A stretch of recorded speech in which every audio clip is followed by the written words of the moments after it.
Hi friends, welcome to mini blog. চলে আসলাম আর একটা নতুন ভিডিও নিয়ে। এর আগের ভিডিওতে তোমাদের বলেইছিলাম আমি আমার বাবা বাড়ি গেছি। আমি গেছিলাম আমার মায়েদের একটা পুজো উপলক্ষে।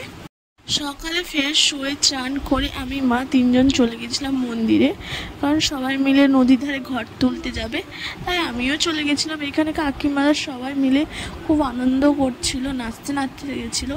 এটা আমাদের নদীর ধারে গঙ্গায় ঠাকুর। তারপর এখানে ঘর তোলা হচ্ছিল, আমরা সবাই মিলে বসেছিলাম একটা জায়গাতে। তোমাদের এর আগের ভিডিওতে আমি বলেইছিলাম আমার বাবা বাড়ি গ্রামে, আমার বিয়ে হয়েছে কলকাতাতে।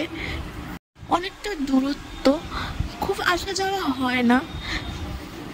যখনই যাই তখনই আমি কিছুদিন থাকি, 5-6 দিন মিনিমাম। এরপরেই ঘর তোলা শেষ হয়ে যায়, সবাই বাড়ির দিকে আমরা চলে গেছিলাম। কিছুক্ষণ পর আমি বাড়ি চলে যাই, খুব গরম ছিল। এটা হচ্ছে আমার মায়েদের পুজোর ঠাকুর। এরপরে আমি সন্ধেবেলা আবার গেছিলাম।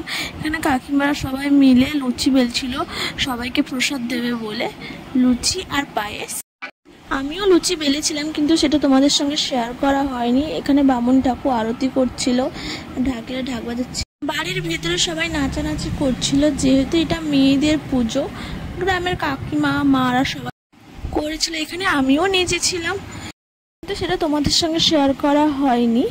এখানে সবাইকে প্রসাদ বিতরণ করা হচ্ছিল আর আমরা সবাই মিলে গল্প করছিলাম। ভিডিওটা এই পর্যন্ত। যদি ভালো লাগে লাইক, কমেন্ট, শেয়ার এবং সাবস্ক্রাইব করবে। টাটা।